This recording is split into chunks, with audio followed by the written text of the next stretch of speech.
Hello, beautiful people, and welcome to Semiagog. I'm glad you're all here. This afternoon, or evening in some people's cases, since we're in all different time zones, we will be talking about a theater of certainty and contrasting it with a theater of uncertainty. Before we get started, please follow this channel, Semiagog, as well as a safer space. You can do that on YouTube. You can do it on BitChute. You can also follow me on Gab, on Twitter, on Minds, on Telegram, and doubtless in other places that I am forgetting at the moment. But in order to keep this swift, I will not go into all of those things. For those who wish to support the channel, there is GoFundMe and there is Subscribestar. Let me just jump over here right quick to share the names of those mighty personages, their names written in the tablet of life, who make all of this possible. I want to thank all of them, all of the credit and none of the blame. As I've said before, in particular, Cyberpunk Internal Affairs, who helped me create some great music. And I am hoping this coming week at last to produce a new intro sequence with that great music, so I can finally use that since he put so much work into it. Anyway, that covers that. I'm joined today by Apostolic Majesty and Ferro. Let's start with Apostolic Majesty. Welcome, sir. How are you? Great, thank you. Thank you for having me on. It is my pleasure, and my honor. My honor likewise to have Ferro on. How are you? Yes, excellent. Thank you very much. Great. Well, gentlemen, I was thinking I would just briefly sort of sketch this this subject so that we can get the audience on board, and then we'll move on. And I suppose Ferro, you can get us started. But before we get there, I just wanted to sort of let everyone know how this whole idea came into existence. I was watching a stream. I'm sorry to say I can't remember exactly which one it was, but it was one that Academic Agent was doing, and he might have been talking to one or the other or both of you. I can't recall, but in it, he had a bit with this fellow Adam Curtis, the documentarian that gets mentioned quite a bit on Academic Agent's channel. Yes. And yeah, and in it, he was talking about this fellow who was, I think, a deputy prime minister or something back under Medvedev, Vladislav Surkov. And this guy is well known. He's since apparently fallen afoul of Putin, but he was well known as being a sort of a PR and propaganda person for him, and there was a thing that was sort of mentioned, this idea of a sort of a theater of uncertainty, at least in the sense that Surkov was well known for creating competing political parties and underground movements and sort of astroturfing them, and creating a situation in which one could never be sure whether or not the opposition one was considering getting involved with really was an opposition, or whether they were ultimately, something astroturfed from the beginning. And apparently he did this on both sides, and at all facets of any given issue, so that one could never really be sure what one was dealing with. Yeah, interestingly, so this is part of Curtis's Can't Get You Out of My Head series, which has just come out relatively recently. I mean, he sort of touches upon these ideas in hypernormalization, which is another one of his important works, I think. But with the kind of Russian chap, Curtis was saying that he not only funded both sides, he started to leak out information to show that he did that as well. And I think what was interesting was, as part of this, spectacle or theatre, people had to know that nothing could be trusted. At the same time, if that made sense, it wasn't like he was clandestinely just kind of funneling cash towards subversive areas. He then revealed it's kind of like, as part of the revealing that they were being funded by the Russian government, he totally undermined any kind of built-up supports for those people. And then, so not only is it a really powerful force to stop those movements from growing, number one, but secondly, you kind of reach a state where no one can believe anything anymore. and it's a really interesting kind of it's almost like a third position. Either kind of you believe stuff that is before you, or you don't believe it. But if you're in this kind of limbo place of uncertainty, you can't action anything. Indeed, and it becomes rather difficult to get oriented in any sense. I'm glad you brought up that second element, which I was going to jump to, which is the fact that it's not just that you can't be sure of anything, it's that it's publicly advertised that you cannot be sure of anything. So, we have today, we have the HIPAA, whatever the acronym stands for. I think it's Health Insurance Portability and something Act, but people assume that it's about privacy, when in fact what it's about is portability. They make a big show of, here in the US, you guys may not know about it, but when you sign off on your HIPAA paperwork, it's all about, we'll protect your privacy. But when you read the text, it's all about making sure that it's portable and can be shared and transferred all over the joint. So there's a certain amount of hypocrisy or falsehood in it. We've got white helmets who are supposed to be, in the Middle East, looking into humanitarian disasters, and we find out that they in fact create them and turn them into quite literal theaters. We've got wolf warriors online. We've got the FBI and the Oath Keepers and other organizations besides the Oath Keepers. We see time and again that nothing is what it seems. We've got the idea of, we got terms like Fed posters and shills and traps and catfishing.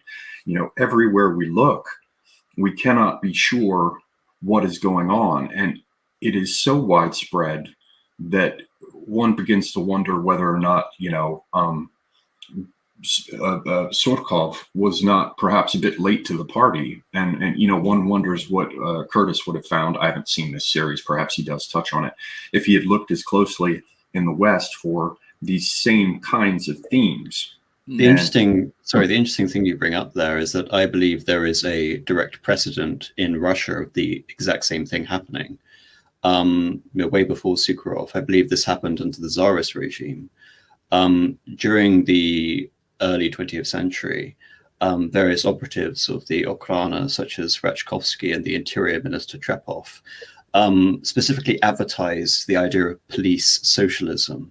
This idea that the unions would be run by the trade unions would be run by the officers of the police and the Interior Ministry.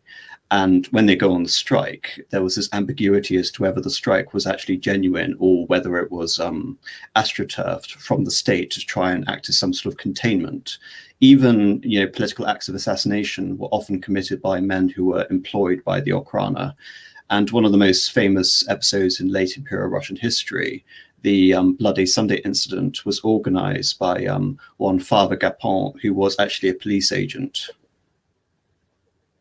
And another thing comes to mind. We don't have to go too deeply into it, but there are a certain number of people out there who feel rather strongly that that a certain document that has the word protocols in it was created by the Okhrana and distributed. Yeah. And from the outset, excuse me, it seems that there has been a certain degree of uncertainty regarding that and everything that that flows from it. Some people assert that it's absolutely not real, that that it's forgery. Others that it's not, and that takes us back again to the Tsarist regime and the Okhrana, and certainly from the middle of the 19th century with the events of 1848, 1905 revolution, and the later ones. You can see why they would have that need to have an intelligence service and to sort of squirt squid ink into the water, to use an old Stefan Molyneux metaphor. Just circling back to the kind of the paranoia around the feds, and I think tied into this is kind of the idea of cancel culture as well. There is a real practical effect to this theatre of uncertainty that we're all living in, and many of the kind of live events I've been to or meetups with various community groups have always had this nervous layer to it, because everyone is so paranoid about there being a Fed there, or some leftist reporter recording conversations. So there's a real practical impact on creating a movement today where, if everyone's paranoid and worried about everyone else, you're never going to get anything done, because you need that trust between people to build up connections. The irony being that this was usually a tactic played on the right against the left. So, for example, Roman Vatislavich Malinovsky was a prominent Bolshevik, and he was also an Ukraine agent. Yes, no shortage of them, and going back, quite some ways. We see that sort of thing with Walsingham, with figures like John Dee, said to be a spy, Giordano Bruno, said to be a spy, any number of other figures. We find out somewhat belatedly that Aleister Crowley was almost certainly an English spy. Meanwhile, going underground with coincidentally German occult organizations like the OTO and all of that. Yeah, and it also hammers upon the very idea of trust, particularly as we move into a more mediated realm where everything is conducted online. It's much easier to present a false face. And even if you are genuine, I've often thought to myself, it'd be perfectly convenient to have real genuine parties who actually believe what they're saying, and you don't bust them. You just listen to them and use them as a kind of beacon to draw other people in, and just listen to the conversation. So at all turns, in all places, at all times, it seems that there is a lack of privacy and a complete lack of certainty about what one is dealing with. And against this background, which we could certainly go on about for quite some time, and I think everyone listening now has some experience with this. We've all been forced to reckon with it in some fashion, at least hypothetically.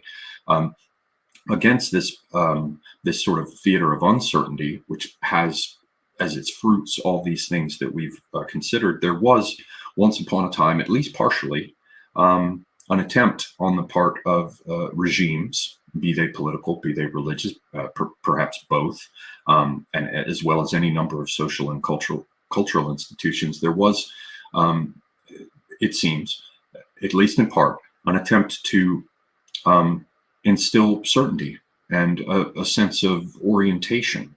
Now, this is not to say that there weren't things quite literally like Potemkin villages, that there weren't games with the Okrana that, as AM just brought up. But there was a sense that without a certain degree of collective orientation, that that cooperation and behavioral integration would be impossible. Now, it's just a very short side note, but that's what I'm going to be looking at with my whole idea of the semiotics of nationalism, is basically that in the animal world, and rolling right along into the realm of human beings, there is a need for certainty for behavioral integration. If a territorial or an environmental mark is not reliable, if it doesn't indicate a border, if it doesn't indicate a nesting site, if it doesn't indicate a food cache, the increased or decreased likelihood of a threat, then it loses its survival value. But because of what's been happening in the West, in particular, the infiltration of academic institutions by the likes of the Frankfurt School, the focus of the postmodernists on things like linguistics and their domination of the field of linguistics, even to the point that it has subsumed the realm of semiotics. They've brought in the sense of arbitrariness, which comes from this very accomplished Swiss linguist Saussure. And so, because what word we choose to refer to a thing is always arbitrary in the realm of spoken and written language, strictly speaking, they assume that they can extend it to all things. As I said, that's just a parenthesis. That's part of what interests me about all this. But I'll throw the last piece out here, and then we'll turn it over to you, Ferro. When I talk about orientation, I want our audience to understand the extent to which time and space were fixed in many cultures with these things that amounted to kinds of landmarks that would, again, help you to integrate behavior, both spatially and temporally. In the past, we had things like, and I've used this example before in previous streams, you've got the idea of the gnomon or obelisk. In ancient Egypt, you had an obelisk. That's essentially a gnomon, like on a sundial. And I realized this once sitting on the coast in Anatolia, as the calls to prayer had ended because it was night, and I was having a beer on a terrace, looking out over the Aegean with my buddy, and I realized that you could track the movement of the stars against the fixed position of the minaret, and that got me to thinking about things like clock towers and obelisks. And an obelisk casts a shadow during the day. That gives us this sense of timekeeping. Of course, the hands on a watch really just refer to the movement of celestial bodies, and the movement of the shadow, as well as the sun against the sky relative to the fixed point of the gnomon. They give us our point of orientation. So it gives us a temporal one, but also a physical one. So think about Muslims who are all praying towards Mecca 5 times a day.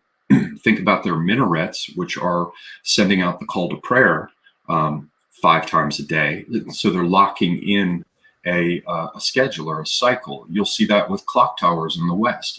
Whoever AM probably knows, but there was one particular Spanish king. Everybody thought he was mad because he wanted to get everybody synchronized with their clocks on time. And that ringing of the bells fixed a schedule as well for when people would meet, when people would go to pray, when people would retire for meals. And again, in the case of the clock towers, we have the idea of the celestial bodies, like with Prague's astronomical clock. So it's time and space, and these objects and these rituals, these points of orientation that allowed our behavior to be integrated to make us more effective, whether it be commerce or military orientation, cooperation, civic life in general. And that is a thing that has disappeared. So I had hoped that you gentlemen could help to shed some light on, in the past, attempts to bring us all together, and rather than a theater of uncertainty, to inculcate a theater of certainty, as it were. And so with that, as poor an introduction as it is, I'll turn it over to you, Ferro, and both of you gentlemen to carry us off. Wonderful. So I guess kind of following on from that introduction, when you kind of talked with us about the original brief, yes, like you just said, it's all about understanding these moments in time and in culture where I really like the way you put it in the kind of private chat, when various spectacles of public life were intended to reinforce stability and orientation rather than destroy these things. And as soon as I heard that, it got me immediately thinking on a little book that was kind of created during the middle period of the Byzantine Empire as a way to try and counter the chaos that was going on at the time. And so I've got a little presentation on this book, and it's called the Book of Ceremonies. Okay, I'm just sharing now. Can you guys see this? Yes, I can. Yeah, wonderful. So just a little bit of context here. So this is a map of Europe at around 680 AD. So this is kind of after the Islamic invasions. We've had a lot of the kind of Slavic invasions occur as well, and also the Lombards recapturing Byzantine lands. And again, I'm not sure how familiar everyone is with their Byzantine history, but the Eastern Roman reached its kind of full rebirth under Justinian, where he kind of recaptured a significant amount of Roman land. But following the kind of Muslim invasions, the Byzantine Empire was pretty devastated. So you can see we've just got kind of Anatolia, lots of little islands, a little bit of the end of Italy. Now, within a 300-year period, this is a little bit later than I was hoping to find, but it does kind of emphasize it. There is this huge consolidation of lands. So under some great leadership with various Byzantine emperors, there's the recapturing of some of the land lost to the kind of Bulgarians, consolidation of some of the Levant across here, with again Antioch being captured, and then kind of South Italy really consolidated and stored. But what you can see here is that it's gone from quite a disparate, stretched out empire to a much more consolidated, compact empire. And as part of this kind of reconsolidation during the middle period, there was an active effort to almost kind of like to debase it with a modern understanding, like a rebranding of the empire itself, and a re-understanding of who are we, what do we stand for, and as part of that, they created this book, the book of ceremonies. So it's a 10th century treatise, and it's essentially just a list of prescriptions of how to do certain ceremonies. So, say for example, there's a specific event that's happening. This is a guide to show you what you need to do in a specific way. Now, what's interesting about it from my perspective is the focus on ritual, the people that's involved, and also how they go about doing it. Now, the first thing that I think is important is it's both religious and for religious and secular occasions. Now, if we think about kind of rites and these kind of like various ceremonies today, we typically think about purely religious occasions. It would be a baptism or a christening, or something, a confirmation, for example. There are very few of these secular moments these days. Maybe, I guess, in England it would be like a coronation would probably be a large one, although I think you could argue that it's a religious moment at the same time. And then just the final thing to say is it's commissioned by Constantine the Seventh. Now, what's interesting is that Constantine writes a little bit at the beginning of the book, where he kind of talks through his idea behind it. And if you guys wouldn't mind, I just wanted to read out this extract from Zoe Woodrow from Durham, who did some really great analysis on the book. And this is her describing Constantine's preface to the book. He draws a direct correlation between the management of ceremonies and the government of empire. The correct observance of imperial ceremonies is understood not as an addition to or a distraction from the business of government, but an integral feature of it. Central to this thesis is the notion of order, necessary for effective rulership, maintained through ceremonies which are described as a mirror, capable, as if it were, reflecting back at the participants and an audience a permanently pleasing image. He expands on it in two ways. Firstly, with reference to the public perception of imperial power. He concludes that the ceremonies will inspire not only the awe of his subjects, but also their affection.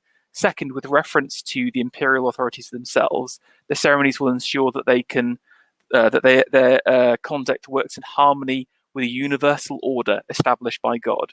Now, Semigog, as soon as you started mentioning around, like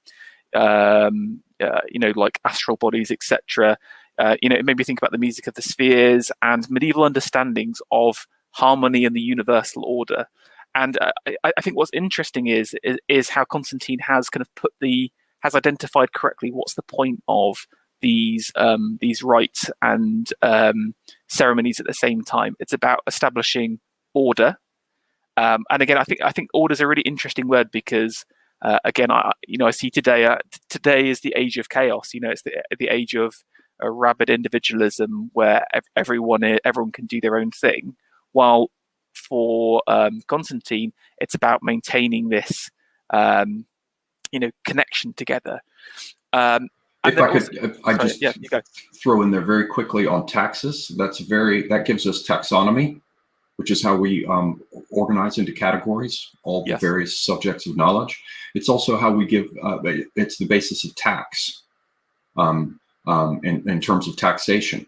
And we know, for example, today that corporate entities really exist as a legal protection and as the taxable entity that is recognized by the state. What appears on its radar as a source of income, so to speak, which is really sort of the white-knuckled bottom line of state order. The ability to tax, as has been famously observed, is the ability to destroy. But it also gives us, I would argue, tagma, which is like row of bricks or row of footprints or insignia, like people familiar with the Byzantine Empire will be familiar with the tagmati. And so that's military organization, which means we, again, going to taxonomy, we have rank and order and marks. So that little word taxis and the idea of order, if you wind down the etymological byways, you find that it's quite literally at the core of how we organize ourselves socially, whether it be militarily in crisis or for purposes of taxation, which is the foundation of the state, even down to, social classes and the rest, going into things like sumptuary laws and the rest. Another interesting word I think that's important is the idea of the permanently pleasing image. And again, this whole idea of theatre is the fact that it's made up. And again, I think it's interesting how an emperor was just like, okay, we're just going to do these things, and it's going to be meaningful. But the very act of doing them and him deciding to do it made it meaningful at the same time. But it's all a show, but with this idea of we're creating that permanently pleasing image. Now, again, the image that we see today is again, if you just turn on the TV or the news, is the image of chaos. It's the image of decline and upsetting images. I feel like the news specifically just tries to funnel these kind of horrible things into your ears constantly.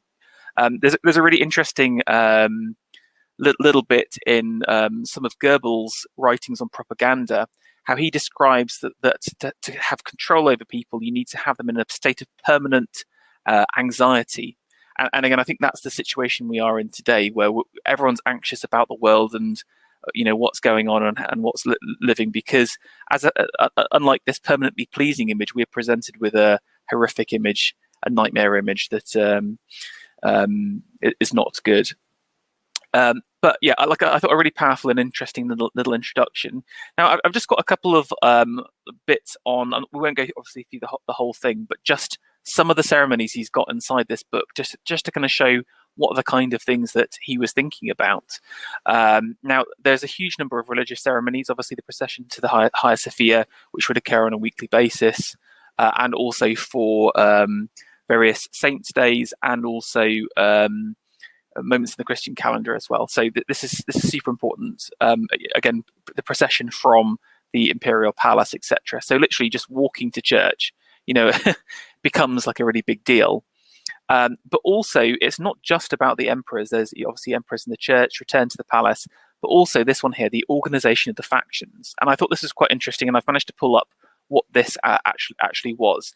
Now, for those who don't know, again, the Eastern Romans were absolutely wild about horse racing in the Hippodrome, and there were four major factions, which obviously, again, if you know your Byzantine history, the factions were the cause of a lot of problems historically, specifically the Nicker riots. I certainly mentioned before, where the blues and the greens just have an absolute falling out, and they burn down half the city. And again, including the Hagia Sophia, as I recall. Yes, exactly. Yes, the one we see today is a replacement due to that destruction. But what's interesting is, these aren't elite faction. They're not elites really. They're kind of plebs basically. But even the plebs have been included as part of the rituals in an attempt to draw them into this connection and to order them. So let me just read this out quickly. At the head of the four colours, there was originally four factions. That it basically just became the blue and the greens, but they were still all four were included as part of this ceremonially. At the head of the four colours stood the two demarchs. Sorry, apologies for the pronunciation. The demarch of the blue and the whites was also the head of the scholai, and that of the greens and the reds was the head of the equibitores. Although the factions themselves were not military organizations, the demarchs were appointed by the emperor in a ceremony that took place at the Onopodion. Here they would be presented to the faction, and the Priestius would announce, "The emperor command it, accept this man as your demarch." After this, the new factional leader would light candles both at the Onopodion and the Church of the Lord before going to the faction stable to inspect the horses and returning home. So what's happening here is the emperor is saying, look, I'm actually going to appoint the leader of your faction. You've been causing too many problems. You're my man now. So again, by drawing the people into the rites and the rituals, they become harmonized with your orbit, if that makes sense. There's an also interesting connection between the emperor, the plebs, and the church as well. First there's the ceremony, that the candles at the I think this is just a civic building, and then the Church of the Lord is one of the churches as part near the Hippodrome, as part of the Imperial complex.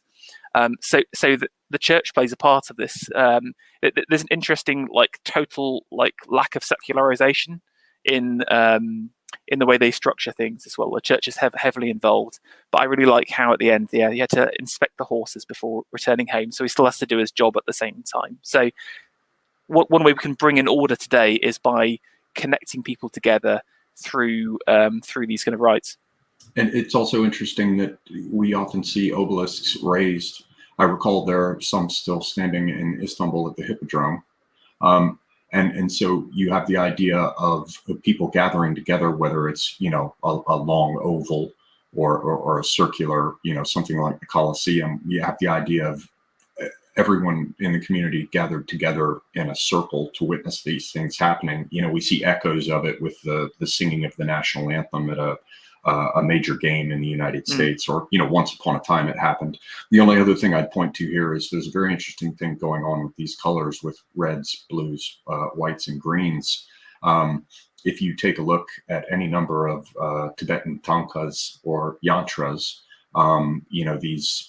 these painted objects of attention for ritual contemplation, the mandalas, as it were.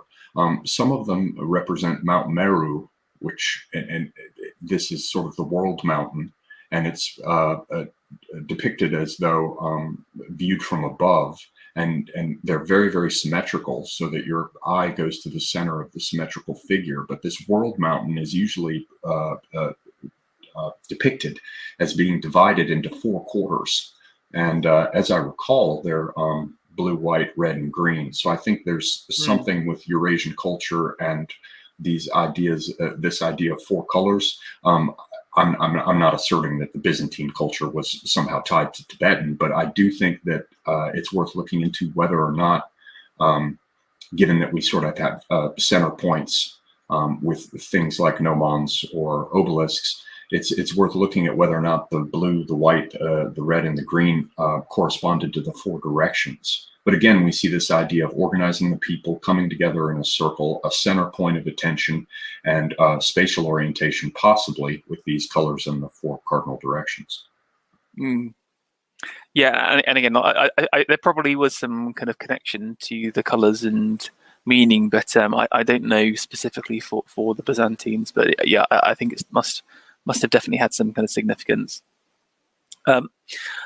So the next section are around imperial rites of passage. So it's not just about daily life; it's also about those kind of key stages in life as well.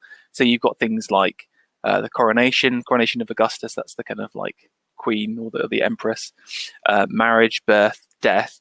But then also in kind of civic life as well, promotions to dignity, promotion of a Caesar, because obviously there's the emperor would have at various times several Caesars, the promotion of patriarchs and to office.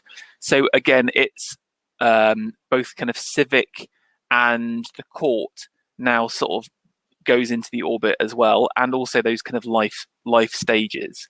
And again, I think something that's sort of been taken away from us are these moments. I think we're encouraged to forget about death, and those kind of rituals around death have been kind of eroded away. Again, same thing as marriage. I think that's also sort of been taken away, and then all of the kind of civic promotions have just been turned kind of secular, or they've you'll just get an email saying you've been promoted, as opposed to going through a ritual. Even if you think about a Lord Mayor in the past would have a ceremonial chain placed on his neck or something like that to kind of show that it's a big moment. None of that happens anymore. It's all behind closed doors, or it's kind of almost clandestine or whatever. But I just wanted to kind of look at the birth a second, because I thought this was quite interesting.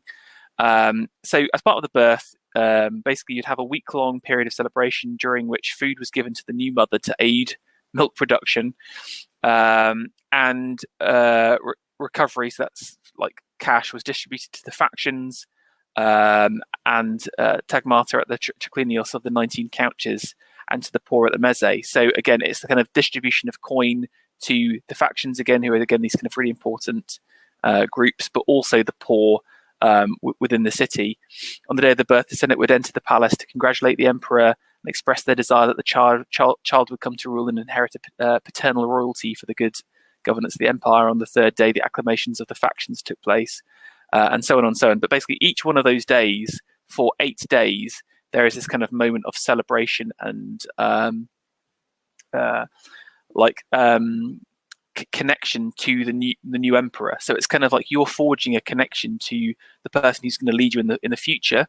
And again, he speaks to different people. You know, on the first day it's the mother, but on the second it's going to be the Senate. It's from the lowest in society, the poor, to the highest, and again the priest as well. Here, the importance of the church at the same time. So it's a really interesting way using kind of ritual to forge bonds of leadership and followers. Just one last section now, and whenever we talk about keeping the people happy and the kind of the ideas of the state theatre, we often talk about bread and circuses. Well, for the Eastern Romans, it literally was like it's a literal circus, as in like a Circus Maximus or whatever. But like for them, that the hippodrome was the big thing. So again, just horses. They didn't really have that many gladiatorial fights. And so interestingly, it's not just again the kind of civic, the spiritual, and those kind of life stages. It's also your day-to-day life. And basically, there's loads of these individual ceremonies about either kind of votive races. So this is kind of like the idea of the votive offering is actually like a pagan idea. You would sort of leave a statue for a specific thing. I mean, you have it a little bit in Catholic churches still, don't you? I'm sure AM can say a little bit more, where you would like leave a wax arm or something like that for prayers for a specific part of your body. Would you still describe that as a votive offering these days? Yes, it depends on the church. Sadly, I go to a Novus Ordo church, so that thing sort of seldom happens today. But yes, very much still in the traditional Latin churches. Yes. Yeah. And so again, I just thought it was interesting how even the kind of entertainment for the people itself is brought into the orbit of the emperor, and it's kind of like a. I've got the last thing here, which is the Lupercalia here. The Lupercalia is it actually refers to meats. So it's originally a pagan feast day that happens on the 15th of February, but then sort of gets converted into a horse race. So it's interesting how, again, the importance of feast days and again connecting together through something like sports or what are those moments where we all kind of join together. And again, I think the circus of today is is your football, is your baseball or basketball, whatever. That's probably one of the only areas still today where people can sit down together as a group. Can I just throw in very quickly an echo? Because yes. We have, of course, this idea of feast days, at least in part. I mean, you have the fundamental idea of, Christ's sacrifice of himself on the cross. And then you have the idea of communion, the ritual consumption of the host. There have been many people who have looked back at how, in some respects, that perhaps echoes the idea of sacrifices and then the distribution of meat. And there are people like Burkert who came in with the idea of homo nicans and the idea that there is a much deeper, older root for the idea of sacrifice and distribution of meat. The bones, the fat, some of the choicest bits might be burned on the altar and offered up to the gods, but the meat, in many cases, was distributed to the populace. And so a day of sacrifice and gathering for that was also a feast day, just necessarily. And that became a part of, what worked in terms of that spectacle for the public. Now look today, where we have this idea of, the Super Bowl or whatever, and many people will barbecue, or they will gather together as they watch this game, and they'll have all the food that was prepared for the Super Bowl party. But barbecue in particular, or the idea of tailgating and drinking and eating large amounts of meat, there are so many things of this sort that persist within our culture, and the echoes, the antecedents, the fact that it echoes down through history and the antecedents of these things. This is little known to people, but in most things you can find that there's nothing new under the sun. Definitely. That is the end of my little section on the Book of Ceremonies, but I just wanted to kind of summarize and say, again, just think back to what Constantine was saying about trying to harmonize, about the order, about creating that perfect image. And that's how you draw people together and connect people, and create a powerful and strong civilization. And again, if you look today, it's interesting how those kind of little pieces have been chipped away at over the last 100 years and have been taken away from us. So if we want to try and fix that, I'm not necessarily saying we need to introduce a whole lot of rituals, but certainly there's something we can pull in from those ideas.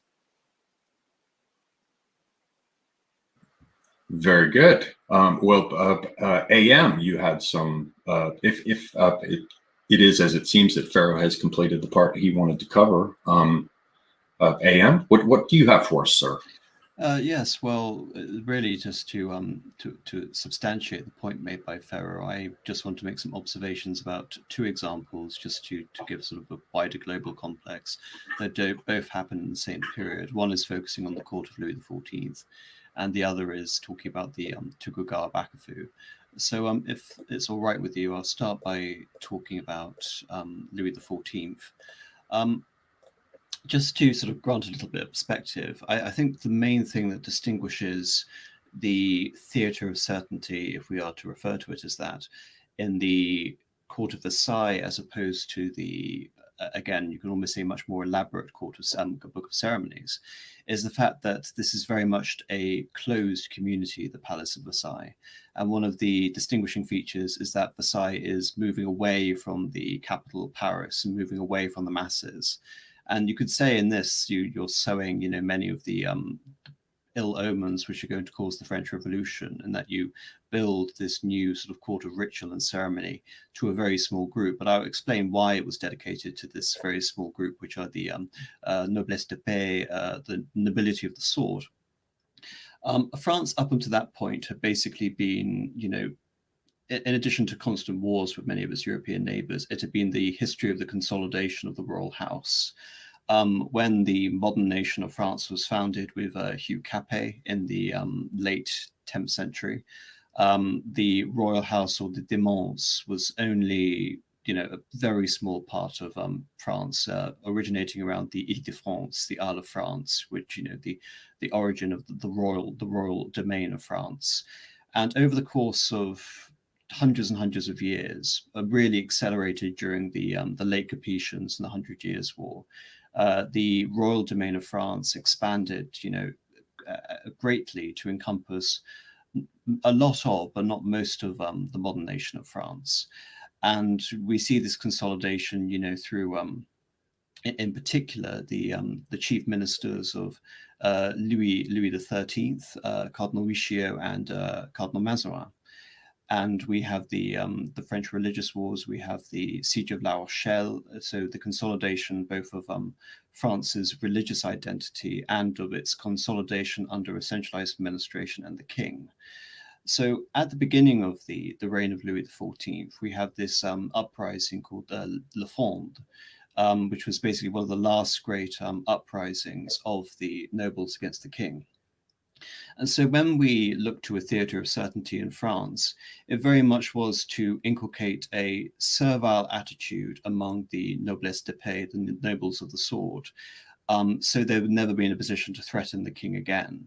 And that was essentially the pretext for this theatre of certainty. Now, getting to it.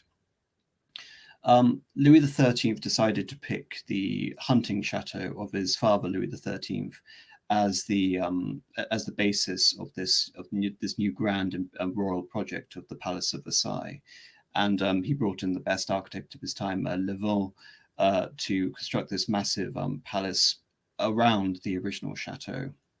In addition to that, the palace served as a new central hub of administration.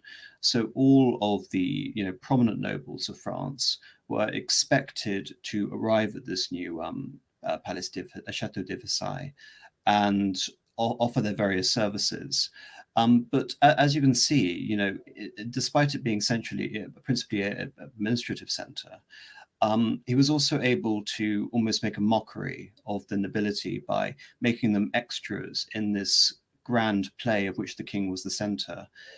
Just to elaborate on this, Louis XIV emulated himself on the sun god Apollo and referred to himself as Le Roi Soleil, which means the sun king. Literally, I am the sun and you are all going to orbit me.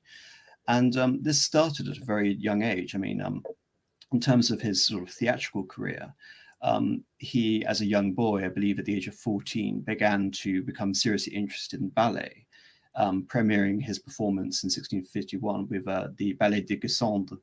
And then as a teenager, he was involved in starring as Apollo in Le Ballet Royal de la Nuit, the Royal Ballet of the Night. So, and in terms of utilizing ballet as a form of political orientation, the king would often during the evenings perform ballet, and there'll be the expectation that all the nobles would perform ballet also with the king. So again, being literally part of this grand theatre, and in terms of embellishing this and creating this new elaborate court culture, there was very much this importation of Italian art into France at this point. So say, for example, opera.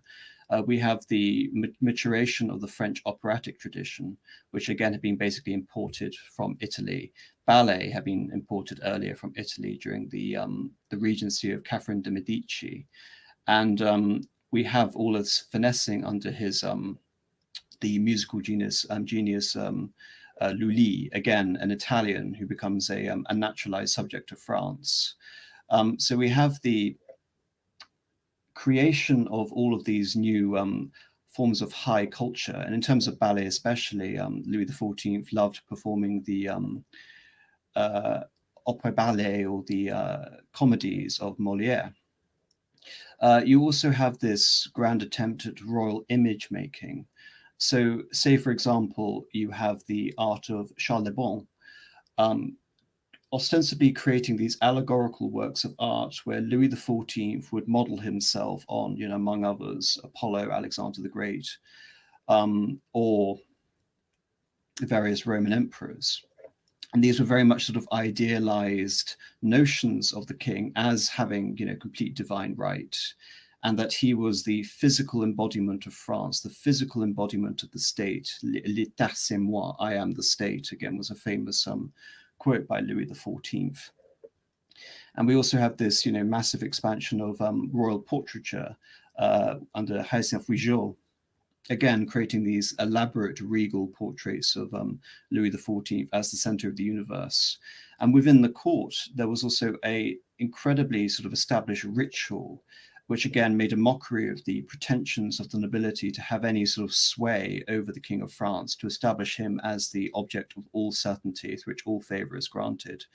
So at the beginning of the morning, for example, in Versailles, once it had been completed, just for reference, this is between 1662 and about 1685, he wakes up, and it now becomes a sport of the nobility to huddle around him. Sometimes 100 people were huddled around the royal bedchamber, and the most prominent noble would be given the right to dress the king with a certain garment, and then it will be another garment arranged for the king, etc., etc., etc.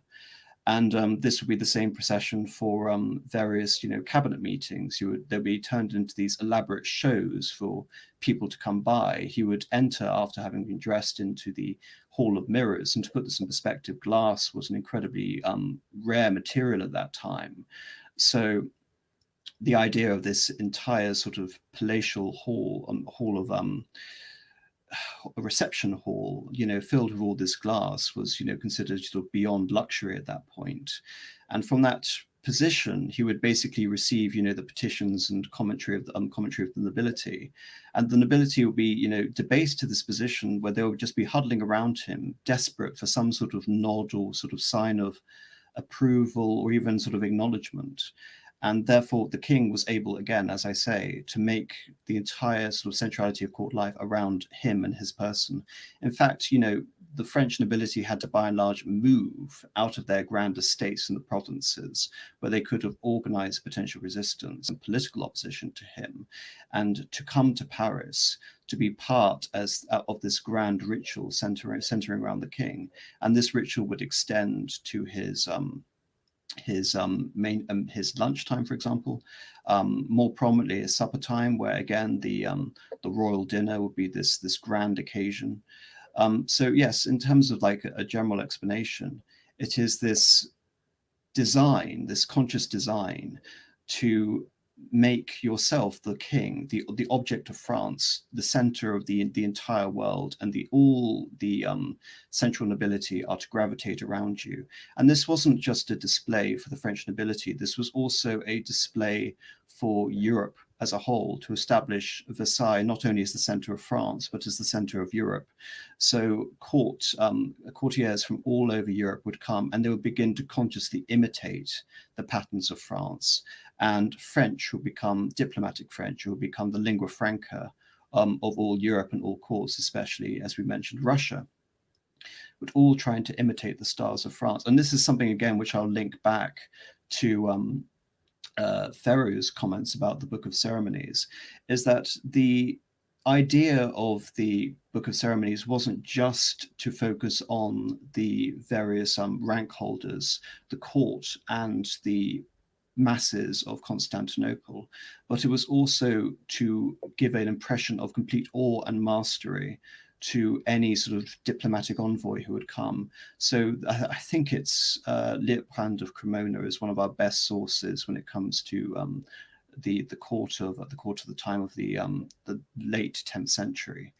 And I think he mentions some sort of grand sort of hydraulic device where, when he did the ritual kneeling before the emperor, I don't believe this was in the Grand Palace, this was in another palace. And by the way, all the sort of ritual functions were moved to the Blackenay at the beginning of the Komnenoi.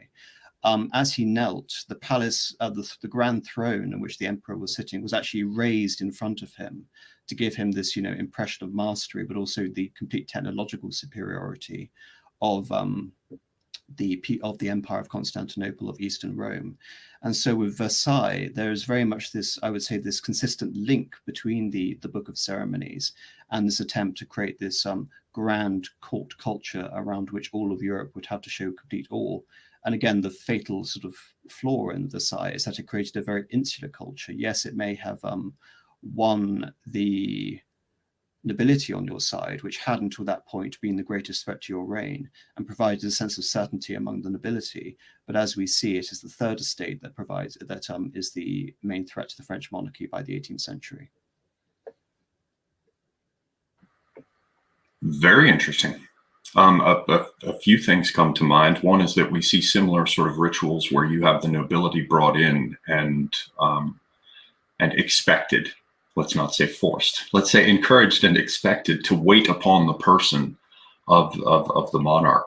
We see that with the Tsar and the various nobles who come in and get selected to be, aides de camp.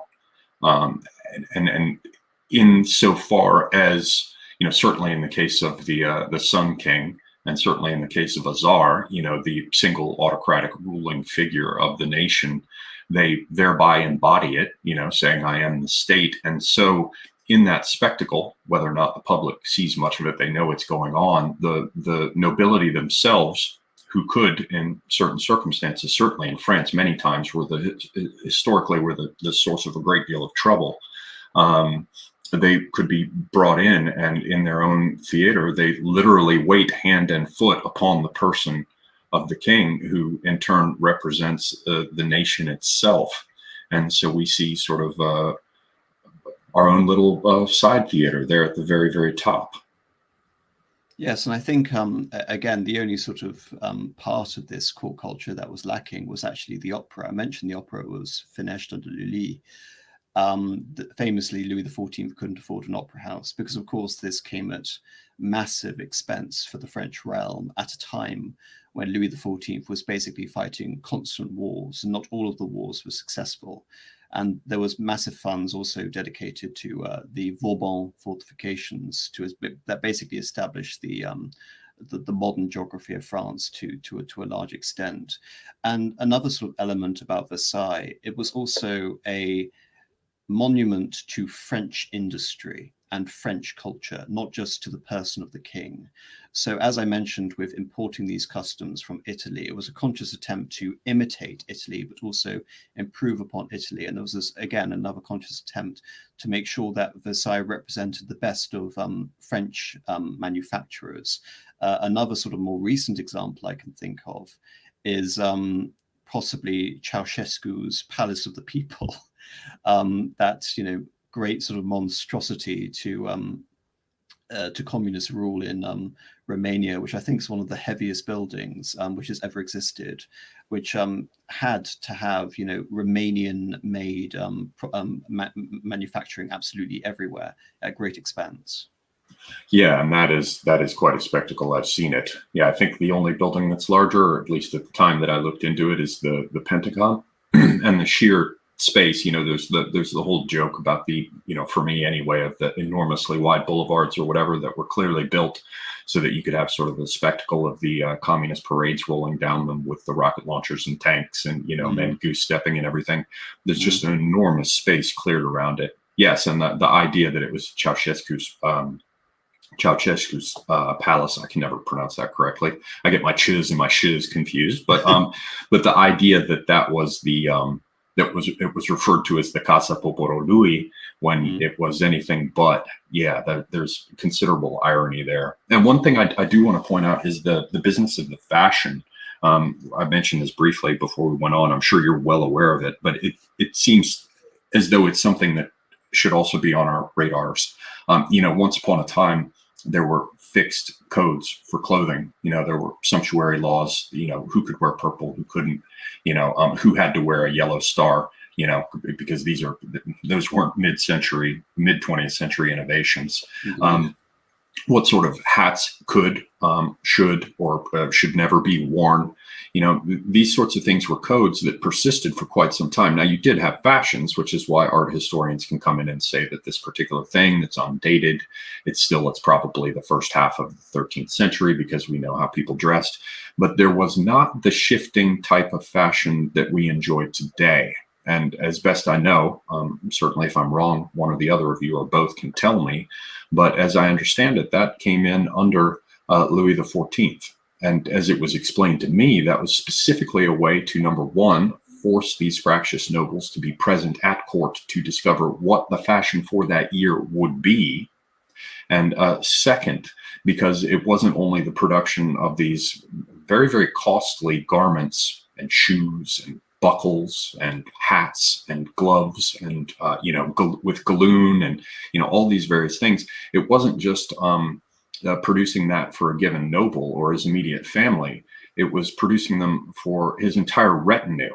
And that had to happen at intervals. And so there's an interesting thing there with the idea of fashion and those who establish the fashion and those who must follow it, which we still see with fashion shows. Oddly enough, but, you know, France is still considered a capital for this, for clothing designers.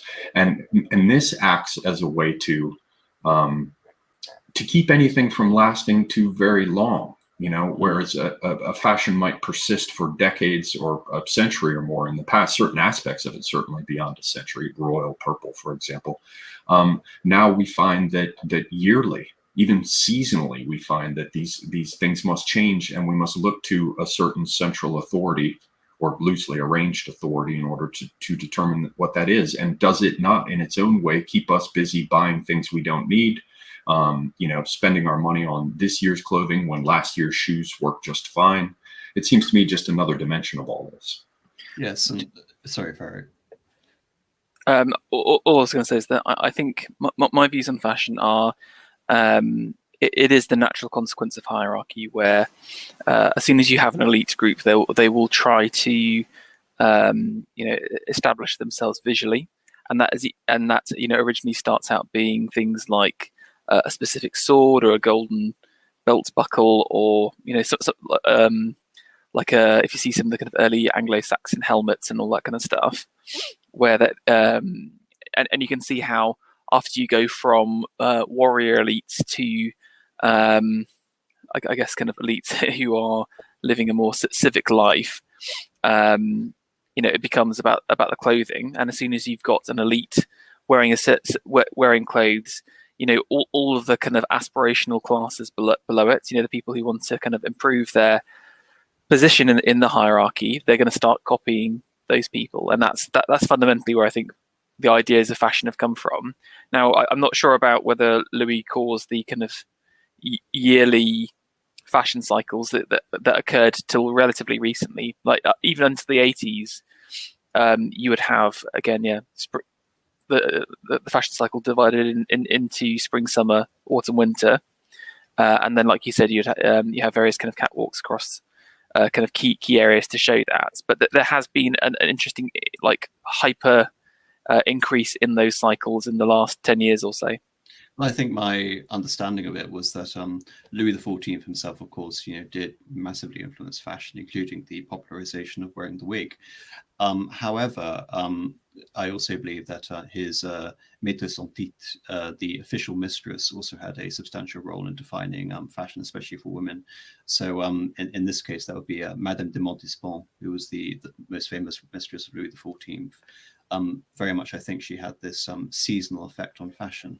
But I know, Ferro, you have a talking point presentation about the fashions of the Renaissance. But before I want to get onto that, if that's all right, I just have one other sort of comparison which I want to make, which is to show that this isn't confined to Europe, this incredibly complex system which I've elucidated that happened in France. The almost the exact same thing happened at the exact same time in Japan, and this is the system of Sankinkotai, of having to always be in the capital at Edo. Just to give everyone a little bit of context on Japanese history, Japan had been ruled since the 12th century by a military caste called the samurai, and the leader of that caste was the shogun. And you had the virtual sort of slow collapse of the second shogunate, the Ashikaga shogunate, during the 16th century. And towards the end of the 16th century, Japan is reunited by force by three very powerful daimyo. The first being Oda Nobunaga, the second being Toyotomi Hideyoshi, and the final one being Tokugawa Ieyasu. And during this period, so just before we get to the Tokugawa Bakufu, we have the period known as the Tsuchi Mamayama period. Just for a bit of reference, Tsuchi and Mamayama were both castles. So these were cultures orientating around basically a castle palace complex. And if you sort of look online, you'll find these beautiful images. Himeji is one of the most famous of them, of these incredibly elaborate, beautiful, labyrinthine castles that were, centers of culture in their own right.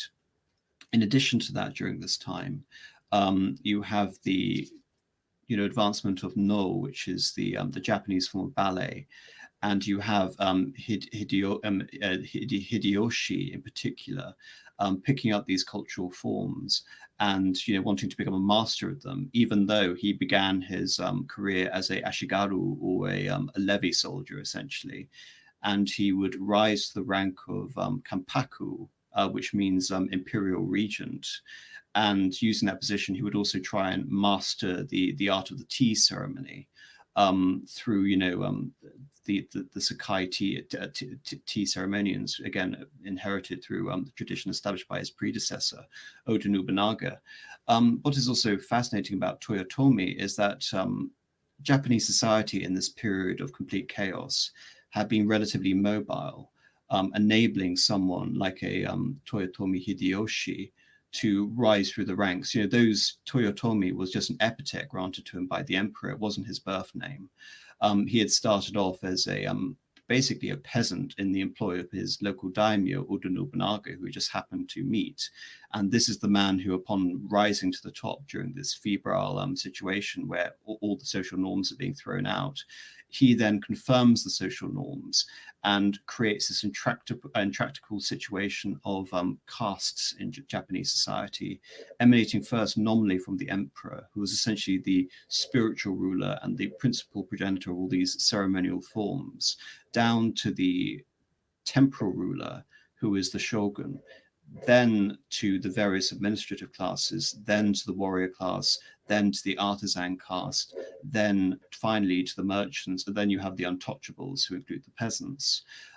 This system was really further sort of established during the Tokugawa period. The Tokugawa period, just for a bit of explanation, comes in after Tokugawa Ieyasu defeats the so-called Western clans at the Battle of Sekigahara, which establishes 250 years of a certain designation for various Japanese daimyo or lords.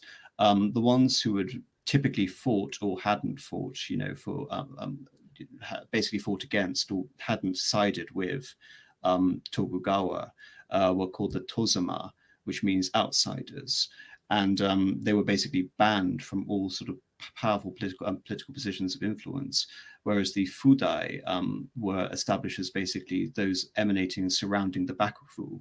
And all of these nobles were expected under the reign of the third shogun, Tokugawa Ieyasu, to build residences in Edo, which is the new capital of Japan, established by Tokugawa, even though Kyoto would still be the residence of the emperor.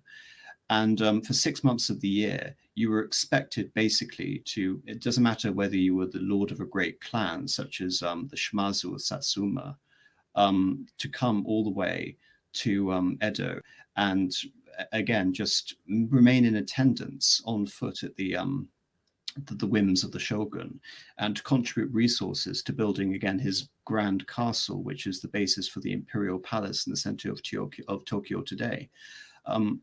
So all of these elements that you see with Louis XIV, of this curtailing of the nobility, this establishment of, for lack of a better word, royal absolutism, even though this was under the shogun and not under the emperor, emanating around this imperial and this shogunal palace complex in Tokyo, with all of these palaces around it, which hosted, in many cases, thousands of samurai retinue for these various lords, all to keep an eye on them, and also to cause them to have to spend this vast amount of money orientating their lives around the emperor and spending all this money on these grand processions, because invariably these processions from their domains, which could take weeks and weeks, given how large Japan was, would cost vast amounts of money to maintain.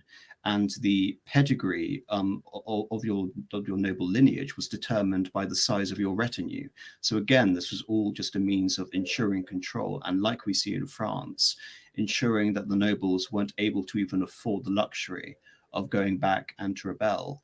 And it is during this period that the samurai, as you mentioned, Ferro, we go from this martial culture to this more feminized, almost literary culture. We have the outpouring of this incredible literary culture in Japan during the 17th and the 18th centuries, spurned on by these samurais, now come poets, all because of this, you could say, this national emphasis on peace. And in terms of creating a hierarchical, stable situation, Edo becomes one of the largest cities in the world. And Japan also employing the policy of sakuku, which means isolation, getting rid of the various subversive influences at that time, which Ieyasu in particular was horrified by, including the Jesuits and the Catholics, and establishing again Shintoism and as the principal religion of Japan. you have the creation of a stable social order, with the nobility again acting in a very similar fashion to that of France, which survived from 1600 all the way until the Bakumatsu, the final period of the shogunate in the 1850s. Just on that, correct me if I'm wrong, but interestingly, from a ritual point of view, when they brought back Shintoism and kind of pushed out Christianity again, didn't traders have to trample on an image? Oh yes, yes. Images were specially made. Yes, images of the Virgin Mary were specially made for Dutch traders to trample on. The Dutch were the only European settlers allowed to have any interaction with Japan through a closed port in Nagasaki, and I mentioned the system of ritual homage, Sankin Kotai. Well, the Dutch themselves also had to participate in this. And so whilst the Japanese had limited their interaction with the rest of the world, through the Dutch procession in particular, there was also the emergence of European studies, because, Tokyo was Edo at this period was such a cosmopolitan center. When the Dutch arrived, invariably they brought news of European affairs to the shogun. So ironically, by the time you had the opening up of Japan in the 1850s and 1860s, the samurai class were already well aware of what had been going on in Europe. And that's, in my view, why they were able to rapidly transform their society so quickly.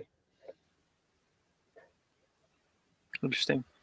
One thing that stands out for me that I'll just insert as yet another parenthetical is this business of the idea of keeping the people who might threaten your power at court, where you not only get them to pour their wealth into maintaining their position there and thereby not use it to raise armies out in the provinces quietly at home. You keep it, basically you keep an eye on them and you keep them spending money. And it's interesting to me against this background, because we've talked about it with France in the court of the Sun King, and we've looked at it now in certain periods in Japanese history. We have this idea of draining the pockets of those who might threaten your power. And today, it's less about nobles at court, although they do maintain the power, as I said earlier, the power to tax is the power to destroy. Today, it's these cycles of boom and bust and the printing of vast amounts of money that keeps the putatively empowered population essentially struggling to maintain what they have through this ingenious mechanism of printing more and more money, which essentially removes that money from your pockets, everyone's pockets, while pretending to give you more of it. It's really, it's fascinating. It's cunning. It's depressing. Yeah, that too. Doom scrolling and blackpilling. Yes. Ferro, did you have another example you were going to share? Yes, so kind of looping back to your point around sumptuary laws, I wanted to include a little section on again how clothing is used to create that perfect image that we mentioned. So I'll just share my screen one more time. Are you going to put up an image of a mert, a man skirt? I will not be doing a mert or a handbag or any of that nonsense. Funny you mentioned. I'm not sure how to pronounce his name, AM, but I have referenced him as a source here as well. Is it Liutprand? Liutprand, yeah, of Cremona, yeah, Liutprand. And I just wanted to start off with this really interesting little excerpt that I kind of bumped into, kind of reading through some of his work. And Semigog mentioned around the importance of certain dyed materials, obviously purple being the kind of imperial color, but also kind of the actual material was super important at various times as well, with silk being the most prestigious. And this is a little excerpt as Liutprand tries to leave Constantinople. He gets stopped by the guards, and the guards say, "We think that you have brought some cloaks, and we order them now to be produced. Those that are fit for you will be marked and left in your possession. That those that are prohibited to all nations except us Romans will be taken away and their price returned." Thereupon they took away from me 5 very valuable pieces of purple cloth. Considering yourselves and all Italians, Saxons, Franks, Bavarians and Swabians, nay, all nations, as unworthy to appear abroad in such ornate vestments, as we surpass all other nations in wealth and wisdom, so it is right that we should surpass them in dress. Those who are unique in the grace of their virtues should also be unique in the beauty of their raiment. And I thought that was just such a beautiful line by just some some random guard at the end there. But the importance of how you look. We often describe it today as optics. I know that Fuentes, for example, is obsessed with kind of like how he looks and trying to choose his outfits to kind of give a certain appeal. But that kind of core notion is fundamentally important to this kind of coming together of a group of people. Again, if you look at images from like the 1910s, in some ways, I think kind of peak English civilization, the Edwardian period, there is a homogeneity, there is a beauty, even from the kind of lowest orders. We sort of mentioned this on a stream I did with AA recently about dressing like a gentleman, where if you look at your coal miner or wood carver, etc., he'd still be wearing a waistcoat and a shirt. And he would look like everyone else and spend a lot of money as part of that kind of look to fit in with society at the same time.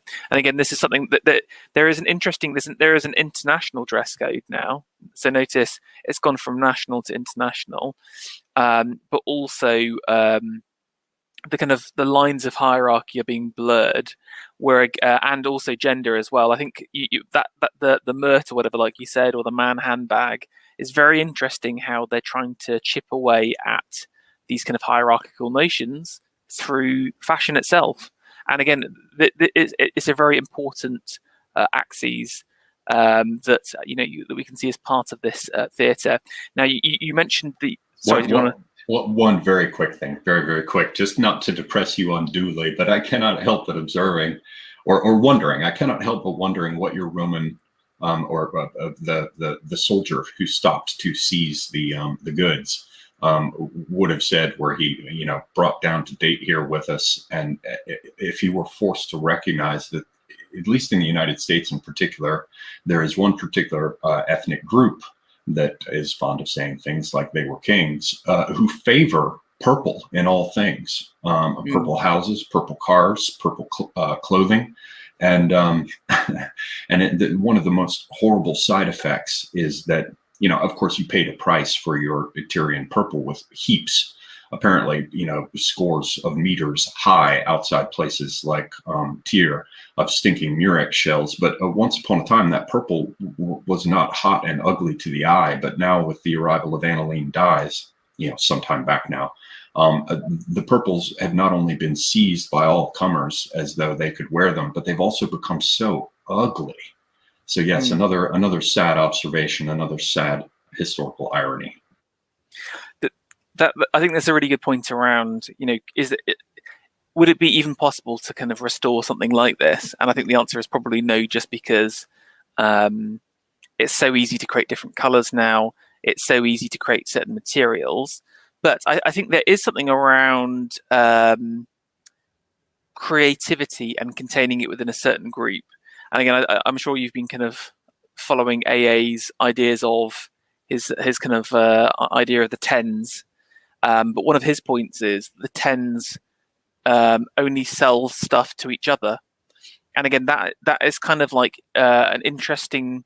You can create hierarchy through restricting of items themselves. This is sort of going to the end of this, but it's worth talking about now. If you look at a brand like Supreme, I don't know how familiar you're with them, Semiogog, but they are probably like the worst quality items on the marketplace right now. They're the worst people wears their clothes, but they create a false sense of demand by having limited runs of items and doing kind of weird items. So, for example, they made like a crowbar with their branding on it. They made a brick with their branding on it, and only produced like 300 of them or so.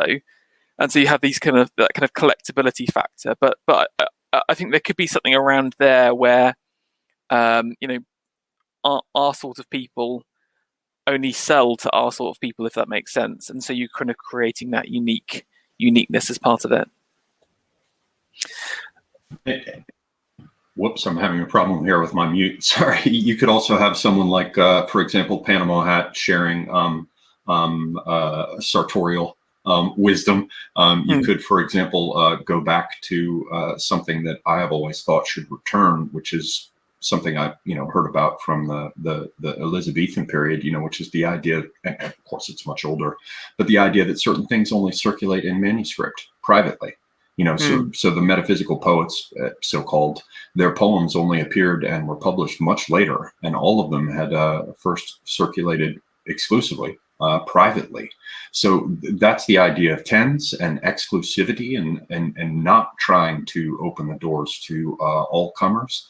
I think that, in fact, one could spend a considerable amount of time thinking about ways in which networked communication and the internet could be made much more powerful by making it very selective and closing groups and communications in order to make them more elite, much in the same way that, one of the old strategies for nightclubs, I'm sure it's still in use, is to have the doorman not allow everyone in quickly. So there always seems to be a line.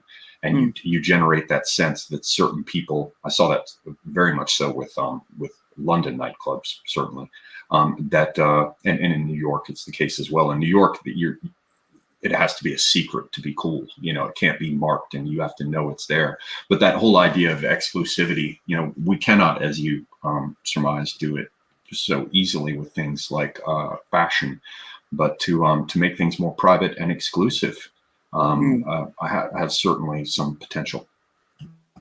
No, definitely.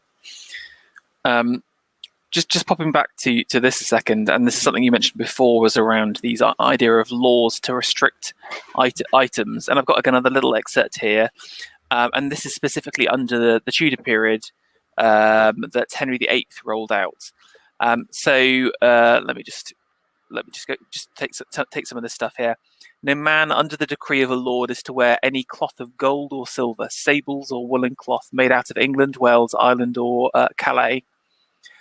Velvet of crimson or blue is prohibited to anyone under the degree of knight or of the garter. So again, like obviously velvet's much more difficult to make, especially in those days. And again, crimson is a more expensive color because by this time they would use it from the I've forgotten the name of it. A small crushed beetle from the New World, basically. One used for lacquer as well. Yes, starts with a C. Yes, I forget it. It's annoying. Blue, I don't understand why it was such a big deal. Blue's relatively easy to get. You can get it from like woad or indigo, but maybe it's a certain shade of blue. Sometimes they're obsessed with it. And again, no one under a knight is to wear velvet in his gown and doublet, or a satin or damask in his gown or coat. So again, the kind of level below that is, a satin or a damask, which is a type of silk weave. Basically, it's like kind of shiny silk. Cochineal, by the way. Oh yes, well done. And no person not possessing freeholds of the yearly value of £20 may wear satin or damask in his doublet, or silk or camlet on his gown and coat. And I love this, literally. So it's just down. It's all the way down to if you are a landowner and that land has a certain threshold. Again, you can only have certain types. You can only have certain types of items, and also in certain places as well. So again, this happened with the Byzantine court, where you'd have the scraps of purple being sewn into clothes of the lower orders. So you're literally getting kind of like the crumbs from the table, as it were. But I've kind of followed on from this, just a couple of interesting things around like the visuals as communication, and again creating this kind of perfect image. Now, I'm sure no one would really describe Henry VIII as the perfect image, but it's interesting to see how he portrayed himself and his some of the stylings. Well, the irony of this picture being, of course, this is the Holy Family, but of course he's also showing a picture of who will become Edward VI, Edward VI, and Jane Seymour, who of course dies in childbirth. So no allusion to his many failed marriages. So this image itself is, a completely fake. If you ever seen these kind of looks of Henry, he always has these kind of gigantically puffed up shoulders, and part of these kind of big cloaks is to give you that larger than life sense. Same thing with the furs. There's a definite allusion to like an almost animalistic, I'm a bear-like character. So again, it's interesting how clothes are used to kind of project this idea of I'm this kind of person. Obviously, same thing with the codpiece here. It's showing the kind of virility and the fertility of the user, of the royal member. Yeah, of the royal member. That's a beautiful way of saying it. And again, the kind of large chain across the top as well. And again, this is cloth of gold he's wearing on the outside. Obviously, Henry famous for meeting in the tent of the cloth of gold. So this is literally cloth of gold is silk which has had beaten gold foil wrapped around it in a spiral and then woven together. So it is he is literally wearing like a golden outfit again. So again, I think it's interesting the ideas of the sun as well, going back to Louis is obviously later than this, but you're almost like this kind of shining sun-like godlike figure that's appearing out of everywhere. But also notice the kind of the unity of color as well. So obviously Jane's wearing the kind of cloth of gold in her outfit, but she's also got the red velvet, which is matching up with Edward as well. So you're creating the harmony through colors. You see the kind of color harmony in things like national flags today, or like football teams and all that kind of stuff, where again, if you've got the correct colors, you're all part of the same group. And again, I think one thing that we've lost today is again some of that kind of color identity in terms of what certain colors mean to you at different people. So, well, even the notion of a national flag or emblem seems offensive nowadays. Exactly, that's also true.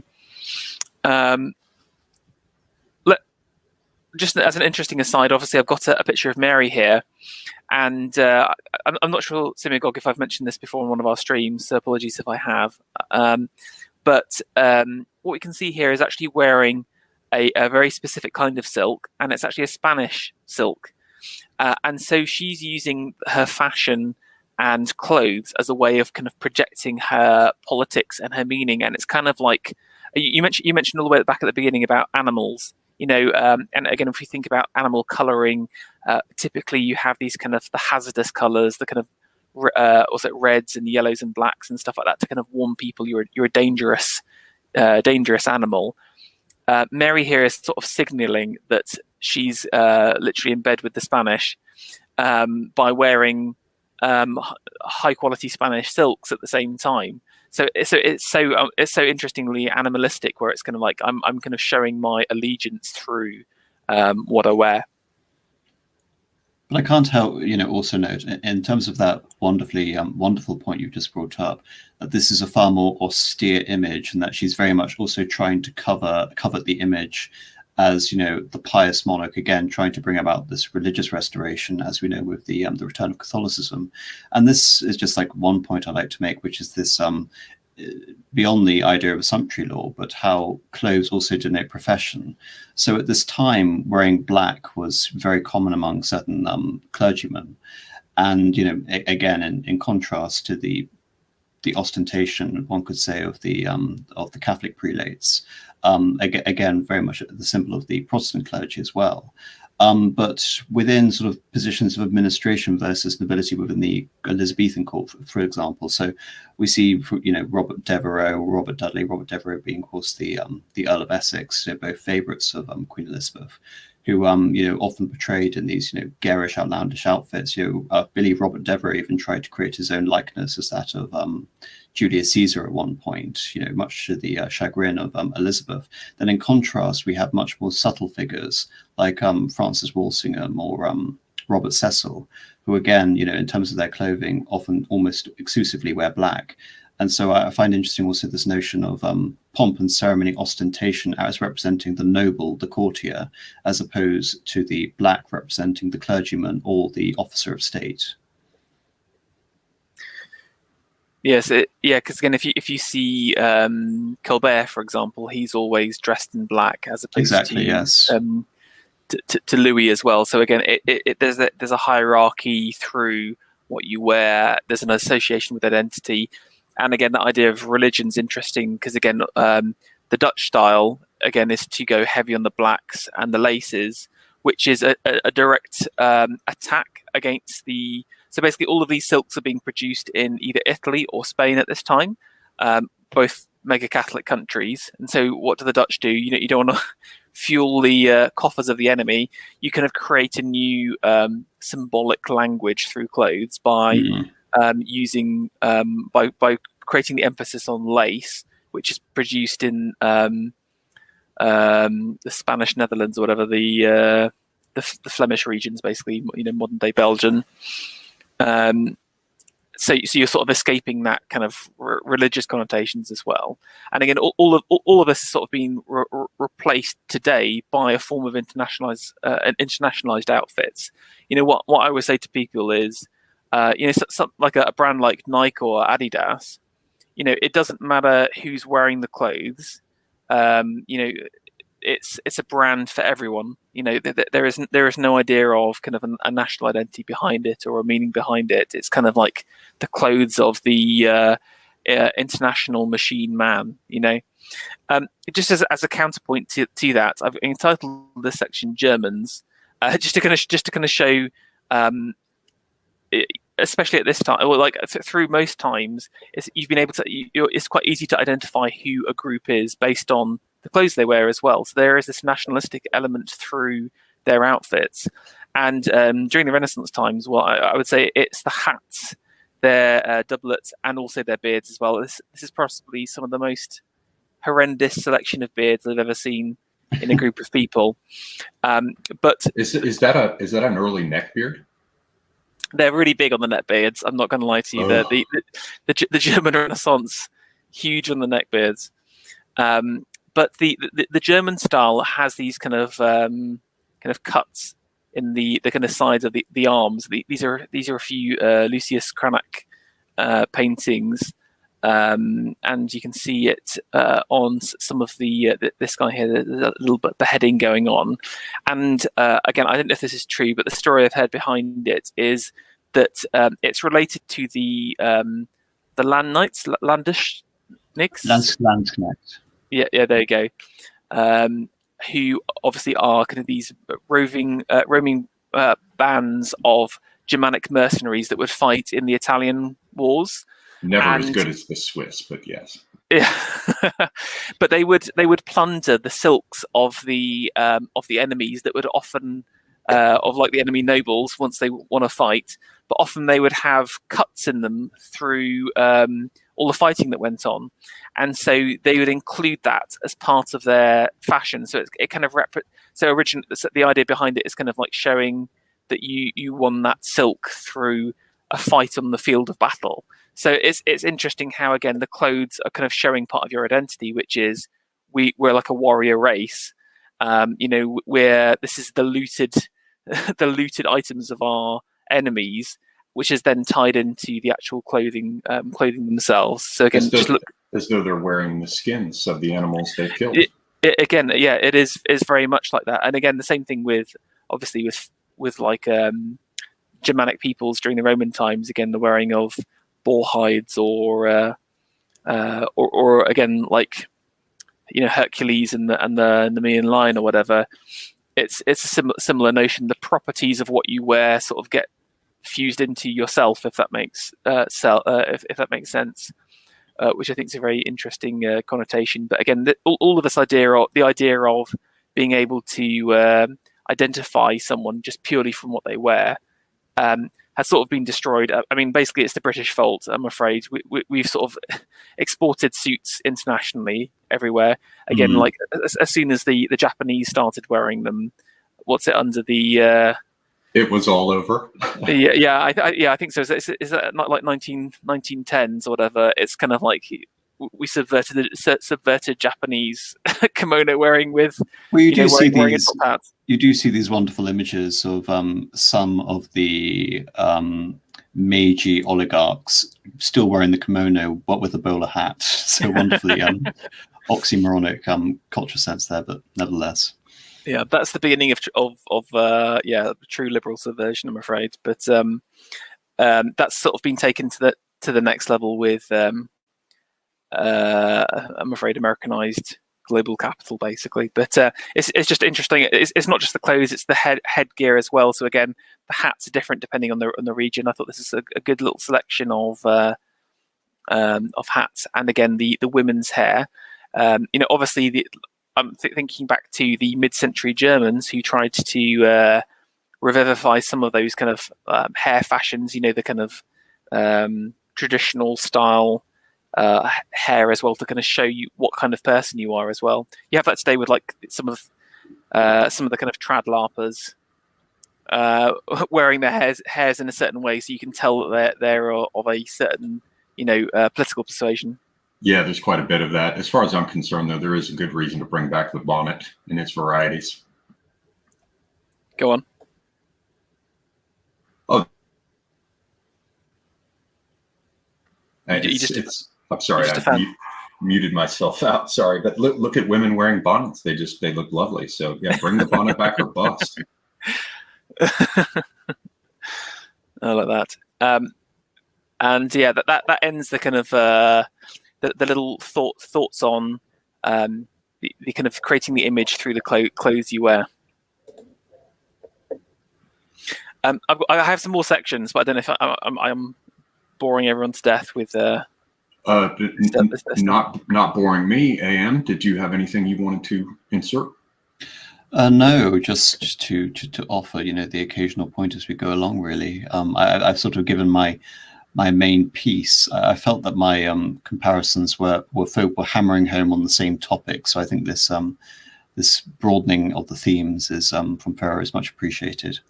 And both of you are still good on time? Yeah, of course. Yeah. Okay, then the next thing I want to talk about is something totally different, and that's the idea of competition as an important part of theatre. And I was kind of reflecting on the kind of need for rivals. It's obviously important to define a group of people by kind of internal things, but it's much easier to say that we're not like those people across there. And so it's something that's kind of, again, as one of internationalization's or global homogenization's kind of key strengths is sort of removing rivals from people. Everyone has to be accepted, everyone is equal, everyone is good. And so all of a sudden you don't have anyone to say, oh, we're not like those people. And like one area that we've sort of lost is again, these kind of international competitions. I mean, we have a lot on the kind of sports side of things still, but I want to kind of highlight this one, which is the Exposition Internationale des Arts et Techniques dans la Vie Moderne, which is basically like the World Fair. So it was kind of popular in the 19th century all the way up to the 20th century. But the one I wanted to look at is the 1937 World Fair in Paris. And obviously this is a super important time. This is the kind of the rise of the mid-century Germans, Soviet Russia, again, England redefining its place. And these moments were super important for kind of, number one, showing who your rivals are, but also showing to the world, displaying theatrically what you stood for at the same time. For those who don't know, the World Fairs, this isn't the exact one, but this just gives a little example. Ends up sort of looking a little bit like this, where different countries have different pavilions, and it's a combination of like architecture, design, and like just kind of explaining who you are. Maybe I'd say, the Crystal Palace exhibition maybe would be described as one of those kind of first mega world fairs. But each country has its own little pavilion, and you would kind of store some interesting stuff. inside. Now, the reason why this one's quite famous, I might just skip on to number 7 here, is for this shot across here. I don't know if you guys have seen this before. Yep. This is the showdown of Nazism versus communism. Yeah, exactly. So each of these are the 2 pavilions. On the left, you've kind of got the communist one, and then on the right, the Germans. But it's interesting how obviously they were placed.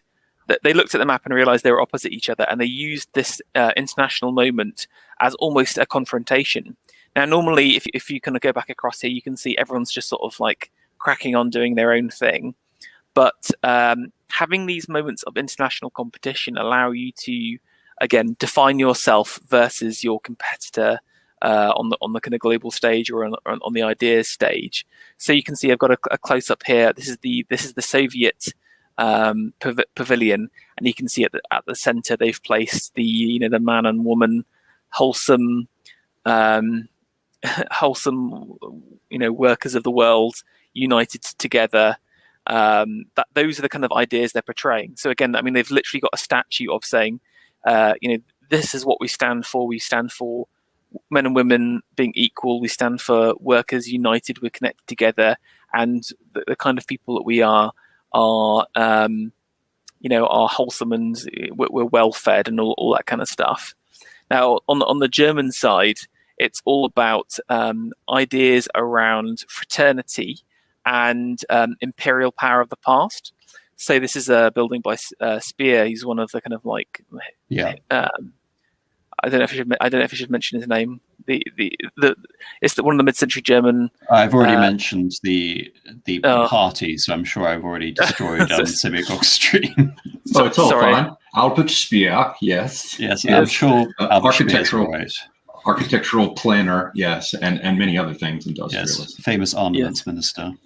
Yeah, but if you look at the kind of sculptural work they've included, this is a piece of kind of 3 naked men holding each other's hands in a kind of like united fraternity.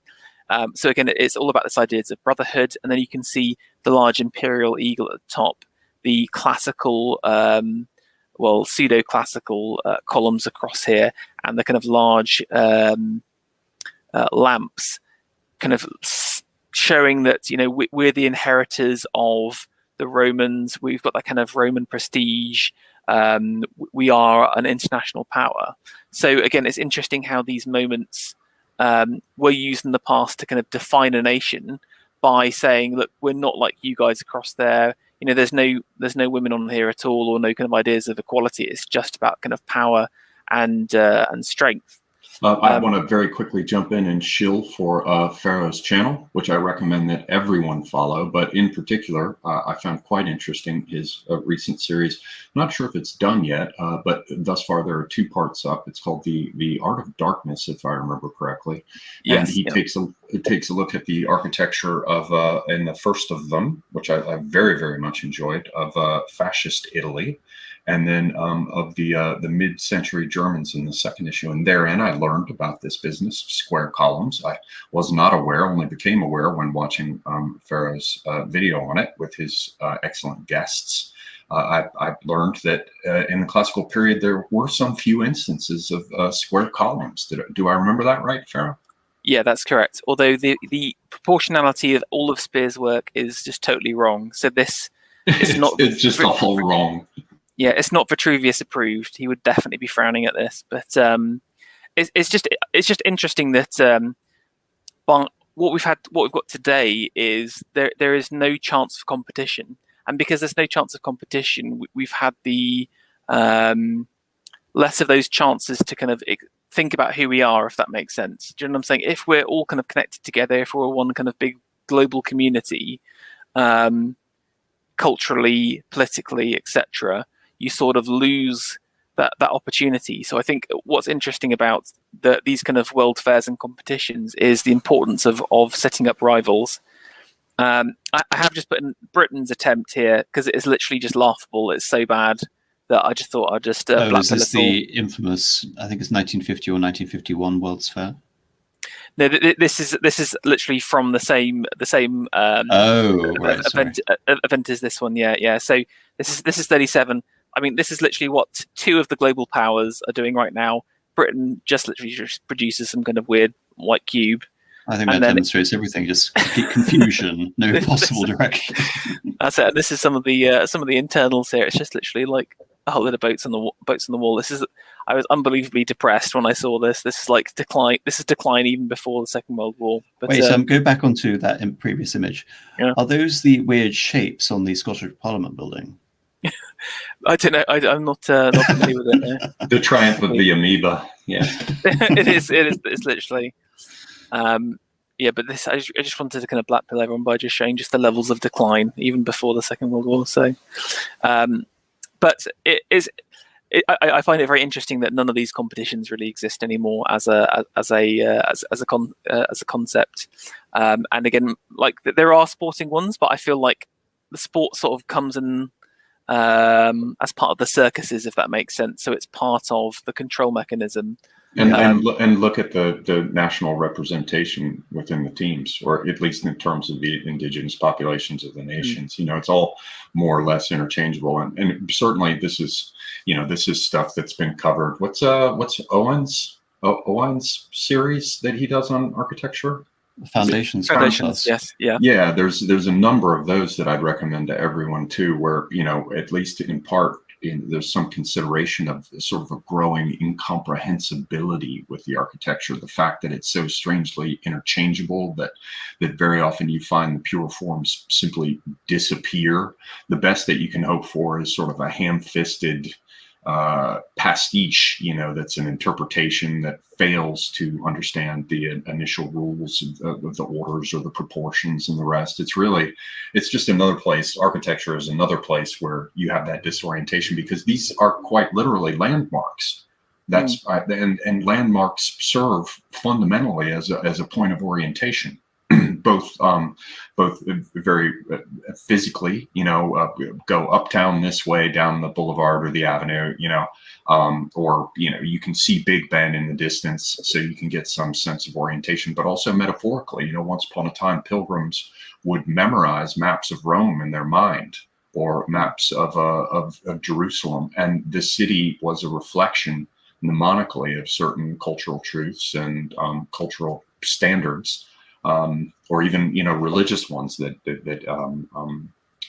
go beyond the merely material, and that whole aspect of our orientation has been pretty thoroughly pulverized. I think it's interesting, like you said, just to kind of contrast this, which is a representation of international liberalism that we're living in today, where this is the kind of if I showed you this picture, you couldn't tell which country this was from. Do you know what I'm saying? But if I showed you a picture of this, you'd instantly know it's USSR, even if it is relatively modernistic. And I think that that's what's interesting. I think about some of Stalin's communism is that he still tries to have a form of weird nationalism as part of it. Right, and it serves as a point of orientation. As you said, you can tell the one is fascist and the other is communist. You simply look at them, right? And even that has, to a considerable extent, disappeared, insofar as everything now is a stalking horse for something else. Everything now is a wolf that moves beneath a sheepskin. Not coincidentally the emblem of the Fabian Society. So it becomes increasingly difficult to determine what we're confronted with, because now they've simply moved beyond the idea of stating outright what they're for. Although perhaps it's coming back with the rainbow flag and the wagging oceans of pink dildos held in upraised fists. But one never knows. But just with the rainbow, I think what's interesting about the symbology of that in the UK, it was kind of co-opted by the NHS as part of the COVID restrictions. So even that kind of symbology, which was kind of clear in the past, the rainbow was associated with that kind of group, but now it's also associated with NHS workers. So it's interesting how. Do you know what I'm saying? They're kind of blurring the lines between even those kind of preconceived ideas of, if you saw someone flying a rainbow flag, in the past, they're a certain type of person, but now, maybe they're a NHS nurse or something like that instead. So. I think I'm reminded of, it's not a direct quote, I can't remember the direct quote, from O'Brien in 1984.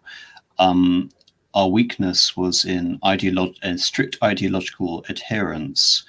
So we have abandoned that, and really what we represent now is the boot crushing your face forever. Well, there you have it.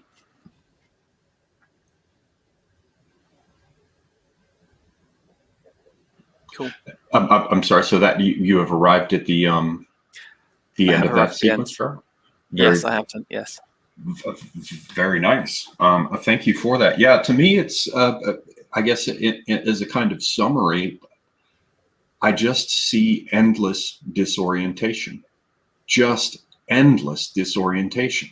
And when you think about any form of collective effort, some form of orientation is required.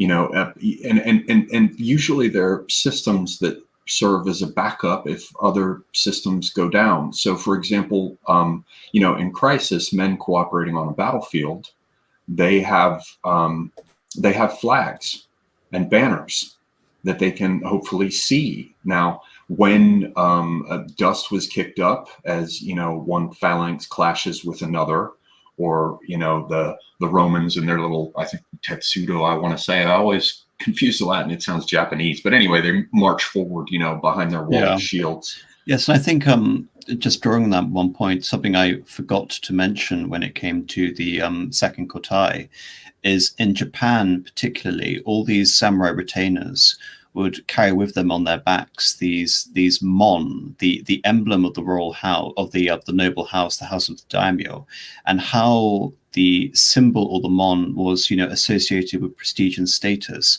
In terms of like the actual functioning of the system, one of the punishments for non-attendance, non-conformity when it came to the Senkan kotai, was actually stripping a personage of their right to wear a mon. So, for example, this was done to the daimyo of Ishizen, who was a Fudai. So he wasn't even a disgraced Tozema, an outsider. He was one of the royal clan of the Tokugawa, their previous house, the Matsudaira.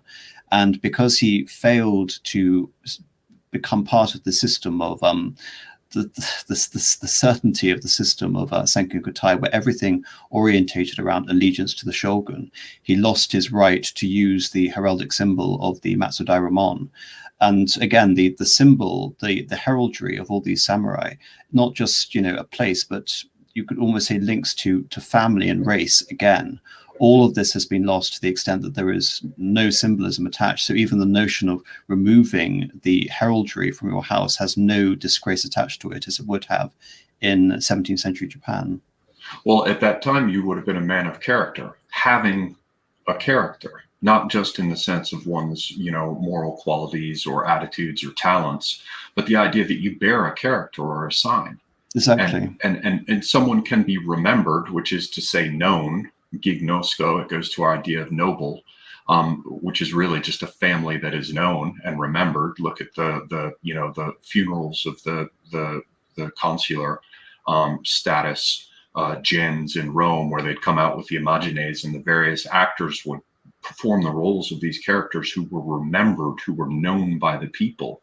The gens Julia or whatever. This is an ancient Roman family as old as the Fabi or the Claudians, or even an interesting crossover between Japan and Rome, the Larium, or the use of the household gods, again connecting you to this distinguished ancestry. Again, something we've completely lost is this direct connection to the past, this idea that we have inherited this lineage or this dynasty, and we have some sort of moral obligation to uphold, in Rome's case, fides and pietas, everything that role had, that dynastic house would symbolize.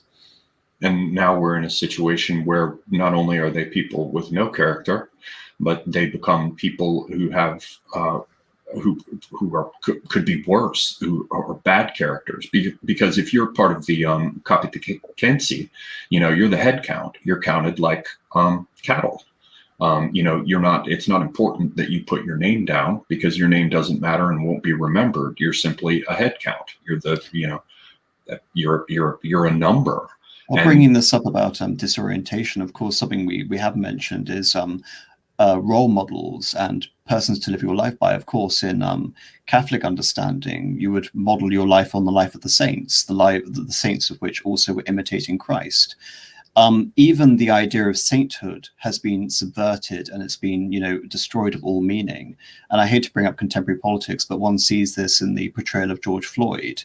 This idea of creating a martyr using obvious Christian symbolism, yet it is stripped, and all the meaning, all the sacred meaning of it is inverted. And the role model is actually an anti-role model. Yeah, that's another interesting dimension, because there is the orientation in terms of aspirational standards and standards of behavior. I was going to throw in, when you become a bad character, as I often do, everybody here's probably heard it 50 times, but you'd get a V on your thumb branded for a vagabond, or you'd have your ears cropped like Edward Kelly, or you'd have, M for malefactor.